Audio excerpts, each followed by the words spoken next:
va le dire clairement, la situation est en train de déraper.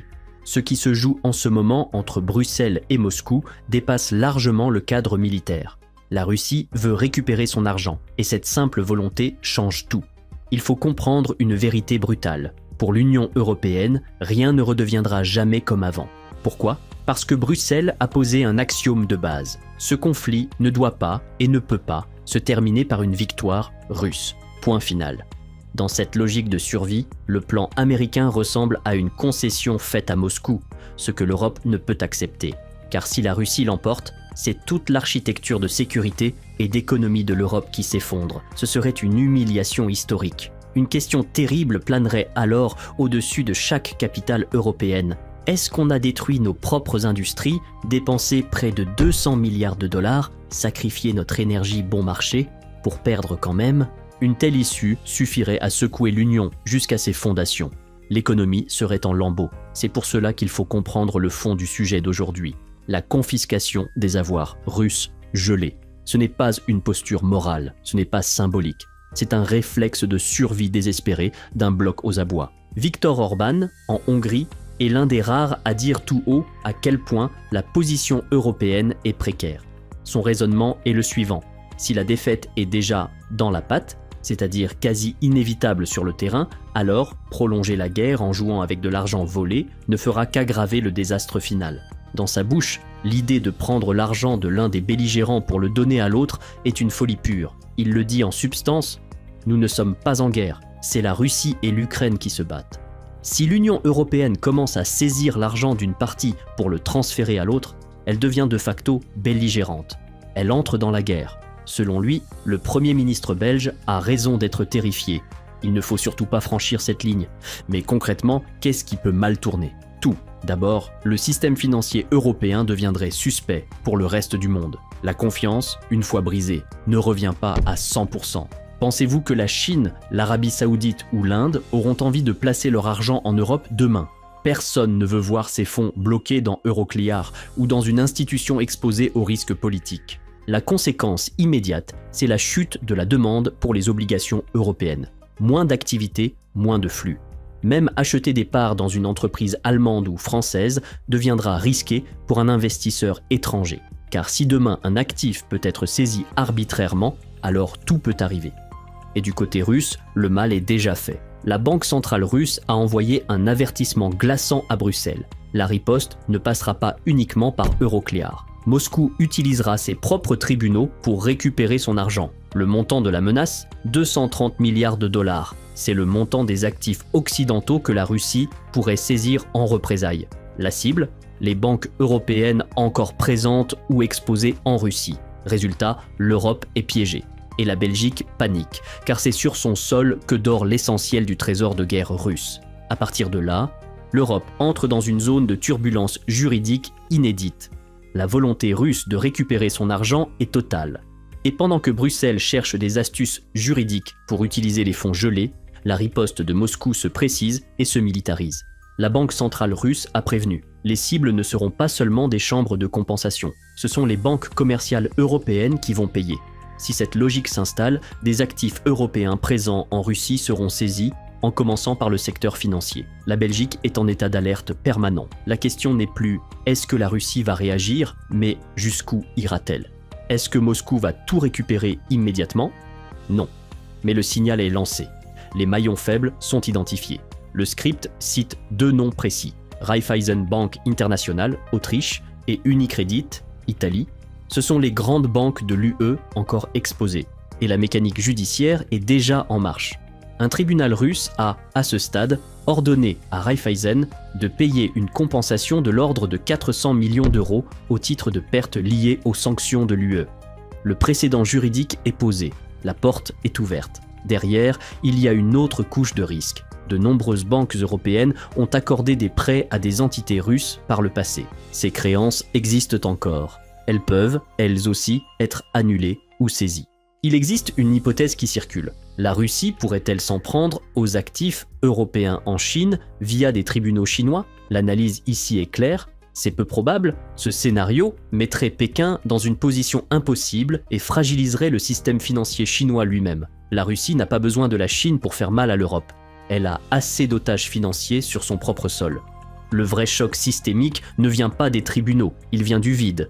Quand les banques européennes sont forcées de quitter la Russie sous la pression des sanctions et des saisies, qui remplit le vide? Les banques chinoises. Le système financier russe et le système chinois sont en train de fusionner à vitesse grand V. Aujourd'hui, la Russie a un excédent commercial rare avec Pékin. Elle vend plus à la Chine qu'elle n'achète. Résultat, Moscou accumule des montagnes de renminbis, yuans. Avant la guerre, ce surplus se logeait en dollars ou en euros. C'est fini. Désormais, les entreprises russes doivent investir ce stock de monnaie chinoise. La bascule est massive. Plus de 99% des échanges bilatéraux Russie-Chine se font désormais en monnaie locale. Le dollar et l'euro ont été effacés de la carte commerciale entre ces deux géants. Prenons un exemple concret cité dans le dossier, le commerce des métaux. Les ventes de cuivre russe vers la Chine ont progressé de 66%. Les importations de nickel ont plus que doublé. Ces flux physiques demandent des flux financiers. Il faut assurer, transporter, garantir. Tout cela demande du crédit. Et les banques chinoises ont un avantage décisif. Elles disposent aussi de réserves en dollars et en euros. Elles peuvent donc gérer le financement global. La conclusion est terrible pour l'Europe. La Russie continue de commercer, mais les circuits financiers ont changé de route. Au lieu d'acheter des obligations européennes avec ses profits, la Russie achète des obligations chinoises. Au lieu de passer par la BNP ou la Deutsche Bank, l'argent passe par la Banque de Chine. On est en train de modifier la plomberie mondiale. Et une fois que les nouveaux tuyaux sont posés, on ne revient jamais aux anciens. Pendant que la Russie réorganise son monde, l'Union européenne creuse encore son propre trou. La nécessité de maintenir l'Ukraine à flot est devenue une obsession qui pousse à l'irrationalité financière. Lors d'un sommet récent, après 15 heures de discussions tendues, l'UE a mis sur la table 90 milliards d'euros pour l'Ukraine. Officiellement, c'est un prêt. Officieusement, c'est ce qu'on appelle un payday loan, un prêt sur salaire toxique. Tout le monde sait que l'Ukraine n'a aucune capacité de rembourser cette somme. Ce montage arrive avec une fracture politique évidente. Sur les 27 pays de l'Union, seuls 24 participent. L'unité européenne est une façade qui se fissure. Mais le piège est dans les détails du contrat. Le texte affirme que la Russie se retrouve sur le crochet responsable de ce prêt. Le mécanisme est le suivant. L'UE verse l'argent maintenant, 2026 à 2027, et l'Ukraine ne remboursera que lorsque la Russie paiera des réparations. Vous voyez l'arnaque? L'UE ne finance pas seulement l'Ukraine, elle inscrit dans le marbre une issue imposée au conflit. Il y aura des réparations. Si la Russie refuse de payer, ce qui est certain, alors les avoirs gelés serviront de garantie. En signant ce prêt, l'Europe s'oblige elle-même à saisir les avoirs russes plus tard pour se rembourser. Elle se met la tête dans un étau. Le contribuable européen porte le risque immédiat et la seule sortie prévue est le vol des actifs russes, ce qui déclenchera la riposte à 230 milliards vu plus haut. Ce choc financier ne restera pas virtuel. Il va frapper l'économie réelle, celle des usines et des emplois. Les 90 milliards envoyés à l'Ukraine sortent de l'économie européenne au pire moment. Regardez les rendements obligataires en Europe. Italie, France, Allemagne.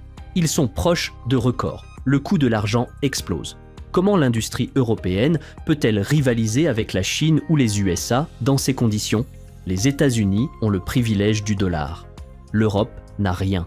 Plus le coût du financement grimpe, plus les entreprises européennes, automobiles, semi-conducteurs, sont écrasées. Le diagnostic économique est sombre. L'UE dépend massivement des importations.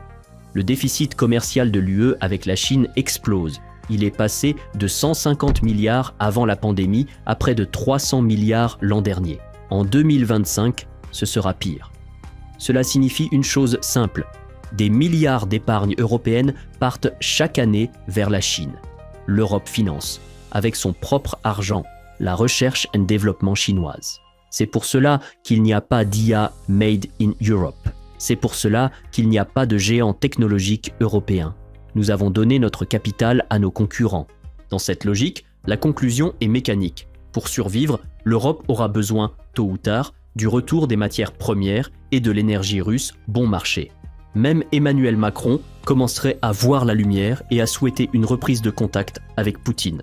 Mais le problème des avoirs gelés bloque tout.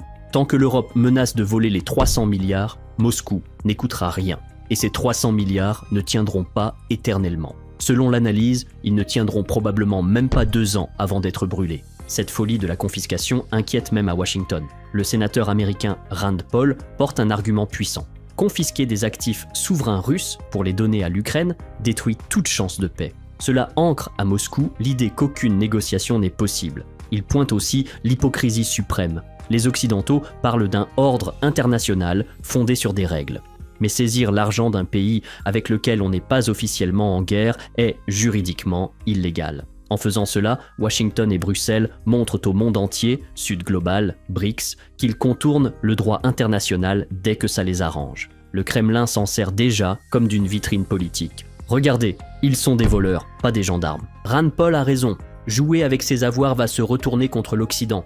À mesure que la confiance s'érode, l'argent quitte l'Ouest. C'est l'effet boomerang, une demande plus faible pour les actifs occidentaux sur une période très longue. Et voici le risque ultime pour l'Europe. Il est très probable que les États-Unis finissent par se désolidariser de cette stratégie.